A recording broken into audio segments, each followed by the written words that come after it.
Olá, muito boa tarde. É o programa Eclésia na véspera das comemorações dos 50 anos de Abril e por isso queremos hoje falar de construção democrática. É o que vamos fazer dentro de instantes com o historiador Paulo Fontes, mas antes ficamos com a rubrica da Fundação Ajuda à Igreja que Sofre, perseguidos, mas não esquecidos.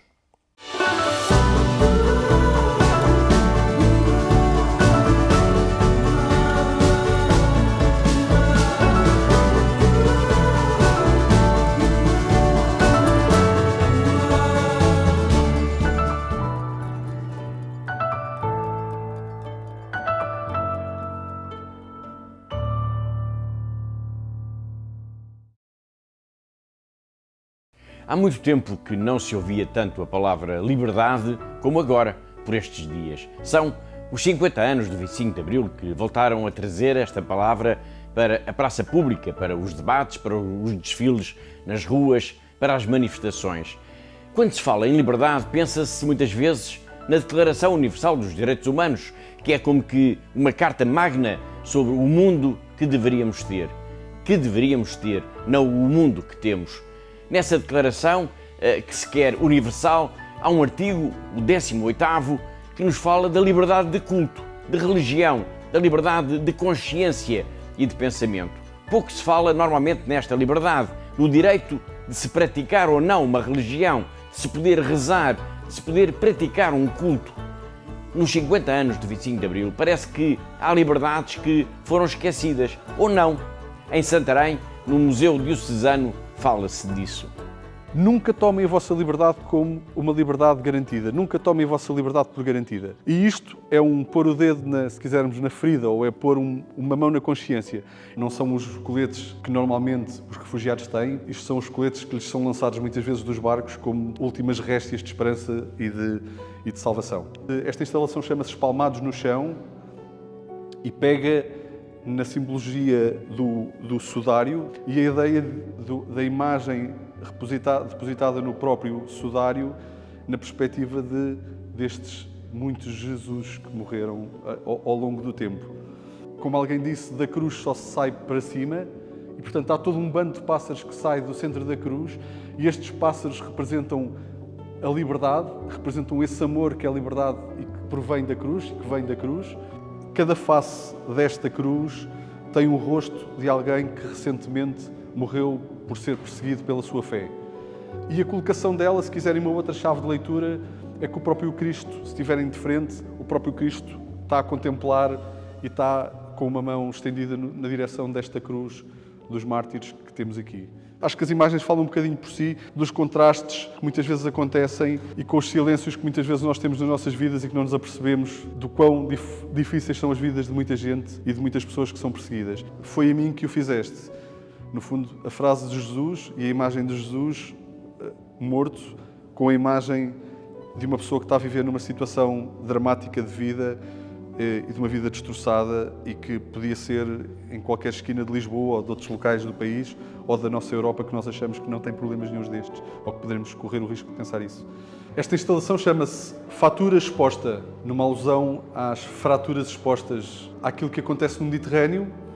Por último, dizermos que se nós achamos que não podemos fazer nada, pelo menos vermos, tomarmos consciência que isto é uma realidade, que enquanto nós estamos aqui na exposição há pessoas a morrerem por causa disto no mundo, e não tomarmos, se quiserem, voltando ao início, não tomarmos a nossa liberdade por garantida. É esse o desafio. Nunca como nos dias de hoje houve tantos cristãos perseguidos, houve tantos mártires. Esta exposição no Museu Diocesano de Santarém, da autoria do artista plástico Miguel Cardoso, merece uma visita atenta. Por causa da falta de liberdade de que nos fala esta exposição, milhões de pessoas perderam a sua vida. Foram torturadas, violentadas, forçadas a fugir, foram reduzidas à miséria. Esta exposição recorda-nos muitas histórias de pessoas concretas, histórias trágicas, escritas com sangue, histórias de sofrimento, histórias que nos devem fazer pensar. Na madrugada do 25 de Abril foi de Santarém, da Escola Prática de Cavalaria, que saiu a coluna militar comandada por Salgueiro Maia e que iria ficar na história pelo seu papel de derrubar o antigo regime. 50 anos depois, é também em Santarém, no Museu Diocesano, que se volta a falar na urgência da liberdade. todas as semanas nós marcamos encontro aqui, porque há uma igreja que precisa da nossa ajuda.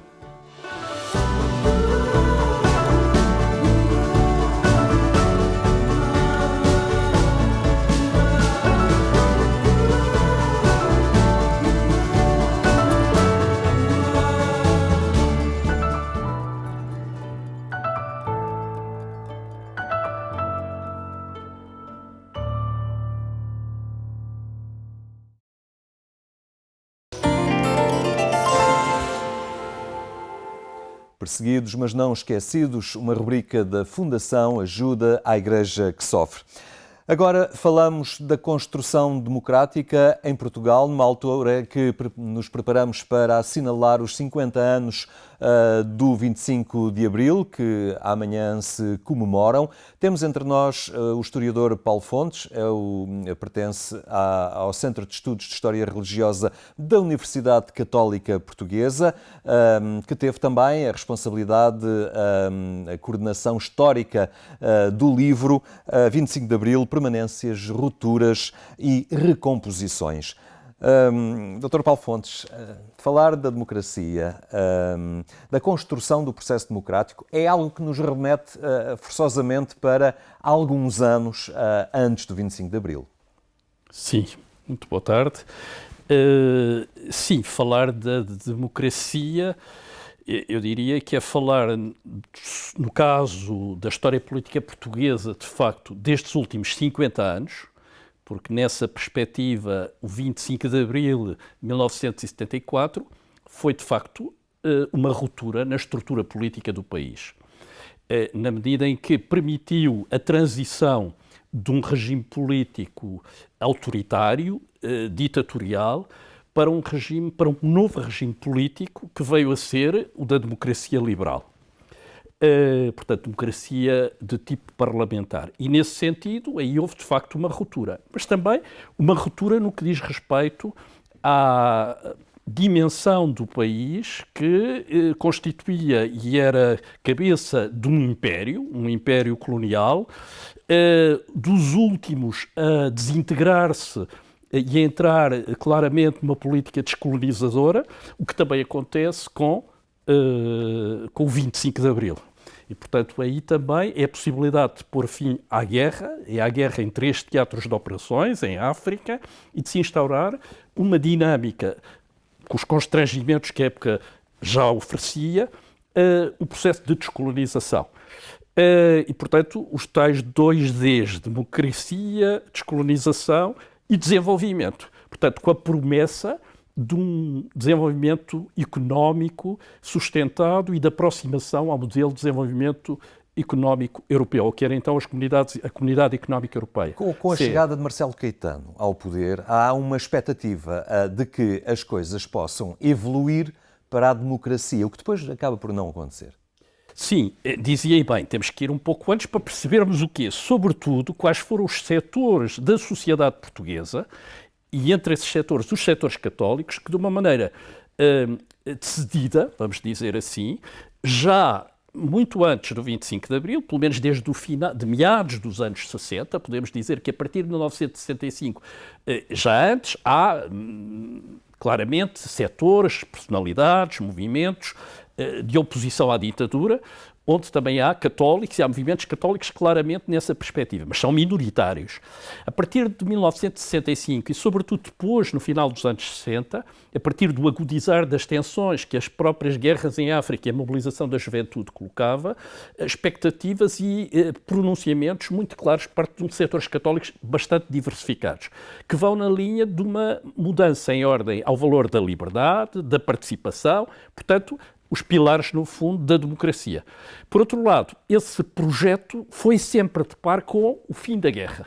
A questão da guerra é fundamental para se perceber porque é que esta transição de regimes se deu de uma maneira que implicou um golpe militar. Os militares estiveram no centro da ação política, embora depois coadjuvados mais impulsionados por uma dinâmica social em que, a partir do sindicalismo, das freguesias, de movimentos de trabalhadores, de movimentos universitários, culturais, portanto, numa diversidade daquilo que chamaríamos movimentos sociais, que se vão implicar e que vão, de facto, permitir a emergência na liberdade de diferentes perspectivas políticas. E os católicos, nomeadamente certos setores católicos militantes, estão aí já de antes. Estavam no marcelismo, certos setores, hoje muitas vezes até apelidados tecnocráticos. Eu estava a falar até de setores católicos que participaram na tentativa, na estrutura do Estado, na tentativa de modernizar e fazer uma aproximação a um modelo económico diferente, a partir ainda das estruturas do Estado novo. Mas depois também os setores claramente se empenham na mudança política. Os que estão na ala liberal, Sá Carneiro, Miller Guerra, Magalhães Mota e outros, seria muito interessante percebermos também que nessa movimentação também há mulheres que afirmam desde então a sua liderança e participam nessas dinâmicas, nesses movimentos. E que vão muitos deles, deixe-me só dizer isto, que vão muitos deles depois estar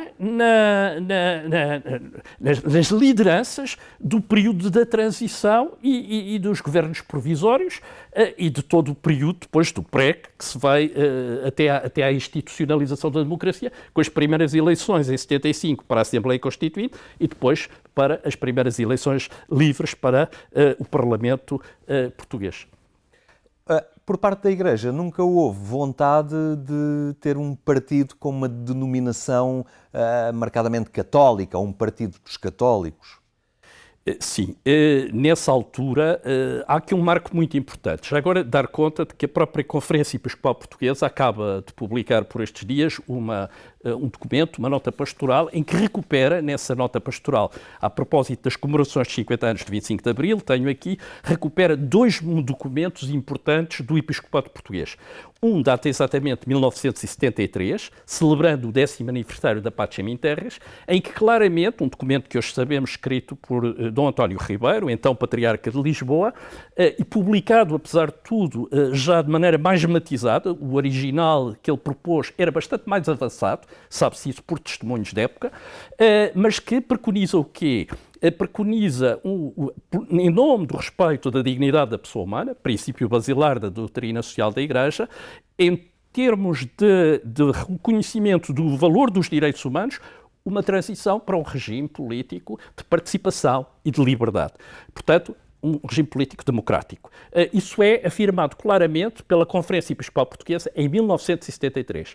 E isso vai permitir, digamos assim, isso com a participação de setores diversificados do militantismo laico ou laical do movimento católico, vai permitir que a Igreja se posicione, a Igreja Católica, institucionalmente no pós-25 de Abril, como uma instituição que adere ao novo regime democrático, ou melhor, ao processo, participa no processo em ordem à construção de um regime democrático. Porque a instauração da democracia é ela própria um processo, não é automático. Não é no dia 25 de Abril que a democracia se instaura. Inicia-se aí, é um golpe militar, como digo, com participação depois social, popular, muito diversificada, com várias forças, com disputa também sobre diferentes projetos políticos, mas numa expectativa muito esperançosa de um futuro novo para Portugal. E eu creio que 50 anos depois temos que reconhecer que, de facto, houve um salto qualitativo muito forte em vários campos da vida social. Eu creio que talvez as gerações mais novas já não conheceram, felizmente, realidades que eu diria que eram de um atraso económico gritante.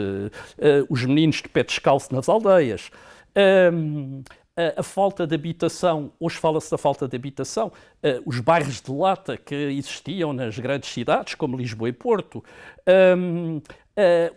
o desemprego também, mas sobretudo a falta de condições de vida, um analfabetismo ainda persistente, uma minoria que tinha acesso da população que tinha acesso à continuação dos estudos, a situação da mulher na sociedade completamente secundarizada.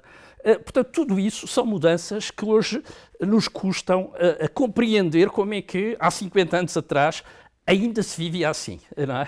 Uma forma muito oportuna de visitar tudo isso é o livro que acaba de ser publicado. Ele tem a coordenação científica do Centro de Estudos de História Religiosa da Universidade Católica Portuguesa e sai também uma iniciativa da agência Eclésia. Falamos da obra 25 de Abril, Permanências, Rupturas e Recomposições. Qual é que é o alcance de uma obra como esta que analisa também um arco algo significativo desde o período antes da Revolução até aquele que se lhe seguiu? Eu penso que o título é já de si significativo. Estamos diante de um processo histórico já relativamente alargado. Nós podemos, aliás, se quisermos, em termos de longa duração, situar o 25 de Abril relativamente a um tema central da nossa modernidade, que é o tema da liberdade. Tema com o qual a própria Igreja Católica foi tendo movimentos de avanços e recuos e onde a adesão plena ao sentido da liberdade e das liberdades modernas fica positivamente estatuído com o Segundo Concílio do Vaticano II, com a Declaração Conciliar Dignitatis Humana, de 1965, em que se reconhece o valor dos direitos humanos, a liberdade de consciência, a liberdade religiosa. Ora, no caso português, a mudança política foi também o reconhecimento e o pôr em prática, a possibilidade de se pôr em prática esta visão mais aberta, digamos assim, de uma sociedade aberta, que o próprio Concílio, o Segundo Concílio do Vaticano, a que tinha aderido e que tinha proposto aos cristãos. Isso e o tema da Páscoa, nomeadamente com a Pacem in Terris. Portanto, nós podemos ver, em torno desta publicação, esse esforço por não ficarmos centrados apenas nas mudanças políticas imediatas, portanto, no tempo das rupturas, com as dificuldades, as tensões, os conflitos e até, porventura, alguns traumas que todos os processos de mudança e que revoluções significam nas sociedades, mas ao mesmo tempo de tentar identificar permanências, continuidades e linhas de mudança que levaram a recomposições, seja da sociedade, seja da Igreja. Eu creio que hoje estamos num momento também particularmente interessante, mas desafiante, para aqueles que, em nome do cristianismo e em nome dos valores cristãos, se procuram posicionar na sociedade dos nossos dias. Porquê? Talvez possamos conversar um bocadinho sobre isto, porque hoje, de facto, a democracia tem imensos desafios. E para uma instituição como a Igreja, ela pode contribuir imenso para isso. Para quê? Para uma renovação do próprio chão democrático. Portanto, isto não poderemos ficar apenas no plano da memória e do recordar. Eu penso que hoje é fundamental enfrentar alguns dos desafios que hoje temos, desde logo cultivarmos e aprofundarmos o que é isto do valor da liberdade, o que é isto do regime político democrático, que não é apenas um jogo eleitoral de maiorias e minorias. No fundo, eu diria assim, a democracia é o regime político que permite que, numa sociedade de liberdade, diferentes concepções, diferentes propostas, diferentes visões, diferentes interesses possam ser compaginados. Portanto, isso como? A partir do debate político. O debate político é aquilo que vai permitir exprimir, com outras dimensões também, o sindicalismo, os movimentos sociais, etc. Mas é no terreno da política que se vão poder apresentar projetos contraditórios, diferenciados, que por via de uma representação política vão levar a soluções negociadas.